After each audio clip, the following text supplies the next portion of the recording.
नमस्कार प्रेक्षकांनो, ठरलं तर मगच्या पुढील भागात आता खूप इंटरेस्टिंग भाग येणार आहे आणि आपल्याला बघायला मिळणार आहे की चैतन्य आणि साक्षीची साखरपुड्याची तयारी झाली असते। गुरुजी बोलतात की चला आता साखरपुडा उरकून घ्यायचा का, त्यावरती सगळेजण हो म्हणतात।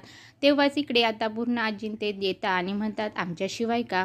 असं बोलल्यावरती आता चैतन्य दाराकडे बघतो तर सर्व सुभेदार फॅमिली आलेली असते आणि मग चैतन्य धावतच जाऊन पूर्ण आजीला मिठी मारतो आणि म्हणतो की पूर्णाजी तुम्ही आल्या। आणि मग तो सर्वांमध्ये येतो आणि बोलतो बघितलं साक्षी, माझी फॅमिली आली आहे, आता माझा साखरपुडा अगदी जोरदार होणार। आणि मग चैतन्य आजीला आणि घरातले बाकी सगळ्यांना भेटतो आणि मग आजीला मिठी मारून झाल्यानंतर तो समोर बघतो तर सायली आणि चैतन्य पण येताना दिसतात।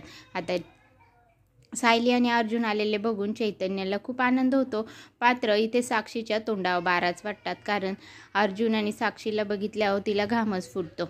त्यानंतर इकडे आता आपल्याला बघायला मिळणार आहे की चैतन्याला साक्षी आणि अर्जुन सर्व सत्य सांगतात आणि मग अर्जुन सांगतो की आपल्या कुणालचा जीव या साक्षीमुळेच गेला आहे। आणि मग हे तो म्हणतो असं नाही होऊ शकत। त्यावरती चैतन्याला अर्जुन सगळे पुरावे दाखवतो। आता अर्जुनने पुरावे दाखवल्यावरती चैतन्य बघतो तर त्यामध्ये कुणाल आणि साक्षीचे फोटो असतात, गिफ्ट्स असतात आणि एक लॉकेट असतं ज्यात कुणाल आणि साक्षीचा फोटो असतो। त्यावरती आता चैतन्य खूप चिडतो आणि तो म्हणतो हा साखरपुडा आताच्या आता मी मोडतो।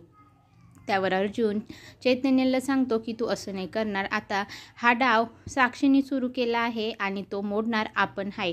त्यावरती सायली पण चैतन्याला समजून सांगते आणि मग चैतन्य सायली आणि अर्जुन मिळून आता ठरलं तर मग म्हणत नवीन डाव सुरू करतात। आता पुढे काय होणार हे बघण्यासाठी माझ्या चॅनलला सबस्क्राईब करा, व्हिडिओ आवडल्यास लाईक करा, बेल आयकॉन दाबायला विसरू नका।